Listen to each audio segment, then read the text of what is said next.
Alrighty guys, welcome to the forward launch setup. I'm not teaching you the forward launch, you already know that. You're a pilot, you're just looking for a little bit more extra information, and that's what this video is about.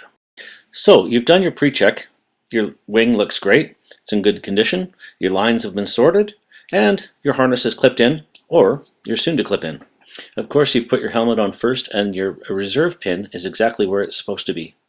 Okay, for this next slide, we're just going to illustrate that we are working with a wind that is approximately 0 wind to 10 kilometers an hour of wind, and in this case, it's coming straight into launch.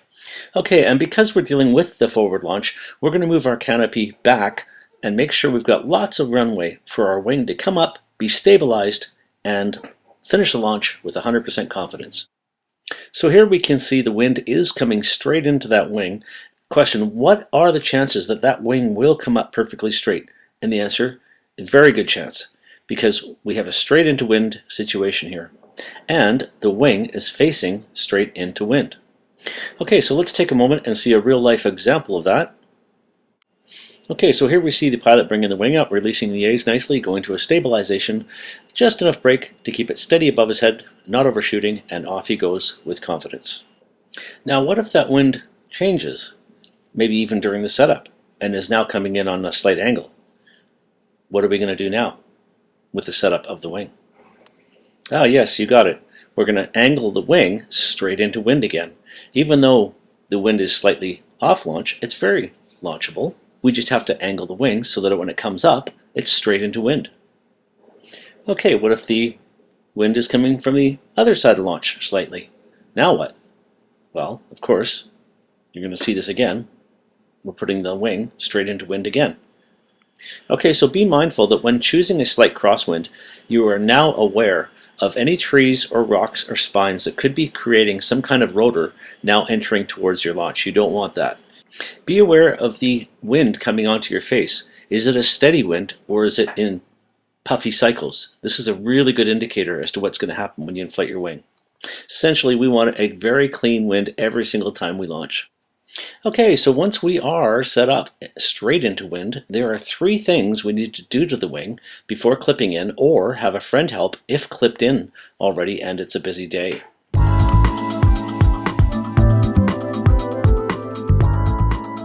Alrighty, so the first thing we want to do is put span-wise tension along the entire leading edge. How we do this is by pulling the outside cell left and right so that there is tension along the entire leading edge. Now you can do this, or you can have your friend do this, depending on how quick you want to get it done. Simply grab the outside cell, pull it so that there's tension throughout all cells. The second thing we want to do is we want to make sure that there are no lines over the wing tips. Essentially, what you will do is fold the tip over once you've done that for a visual confirmation. Make sure that all cells are open and ready to receive air. This will stop you from launching with a cravat. Now, especially if the lines are very close to the same color of the wing, you want to get right down close and personal with your wingtip. Make sure, and even run your hand across the wingtip if needed, to make sure that there's no lines over that wingtip whatsoever. Once you know you have cleared them, and they're all inside the wing, go ahead and fold it over. That gives you a visual reference that this job has been done. I then go to the other side and do the same thing on the other side. Again, no rushing. Whenever we rush, that's when accidents and weird things happen. So take your time doing this. Make sure it's done correctly every single time. And the third thing, give your wing a horseshoe shape by pulling the brake lines, starting 2 feet from the center. First your left side, then the right side. The reason why we're going to do this is because we want those center 2 A lines to be the tightest, with a lesser amount of tension on the outside A lines. This is going to ensure that the center of the wing comes up first and the tips don't lead during the inflation. Okay, so here I am grabbing the brake line 2 feet to the right of center and giving it a pull forward. Okay, so we've got our span-wise tension, we've made sure there's no lines over the wingtips, and now we're going to create this wonderful horseshoe shape to make sure that that center of the wing does come up first. Notice in this diagram that the brake lines are still very close to the pilot. We need to bring those brake lines out 2 feet from the pilot left and right. Okay, so as I was showing you in the video, you can see that I actually was off center a little bit, and that's what actually gives you that really nice shape. If you pull from the center, it's going to come in too much. You have to kind of lean out about 2 feet from the center and then pull your brake line in. That'll give you a really nice horseshoe shape. Again, so we know that wing is straight into wind, and the real benefit of this is that the center of the wing will come up first because it's got the most tension on those center A's. Again, sometimes when we're launching, the wind will change direction slightly and it'll give us a little bit of a challenge. This isn't a hard and fast rule every time, but it just gives you a much better chance of having a clean inflation every time.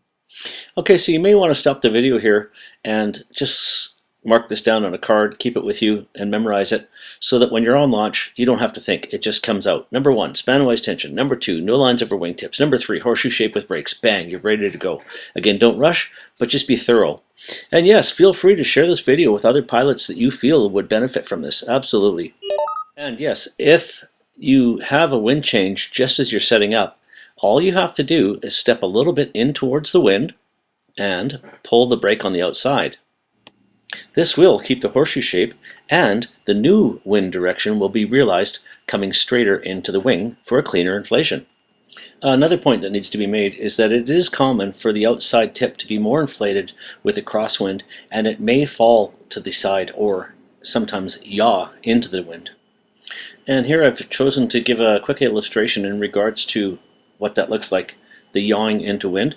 It's good to do some practice launches at a park so you can actually do this purposely on a crosswind so you can see it happen for real and watch it back on the video.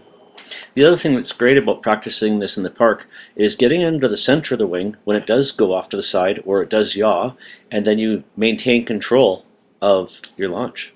And notice you will sometimes need to sprint to get under that center.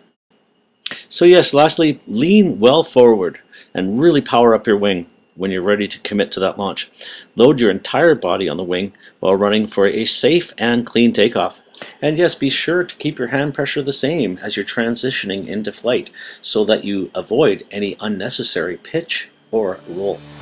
Alrighty guys, well, thanks again for watching one of my videos. It gives me great pleasure to bring these to you.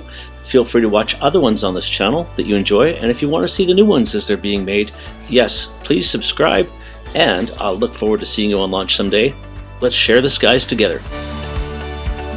What do you have to say about paragliding? To people that have never done it before, what's your comment? It's the funnest thing in the world, actually. And what's your remembrance of your first flight?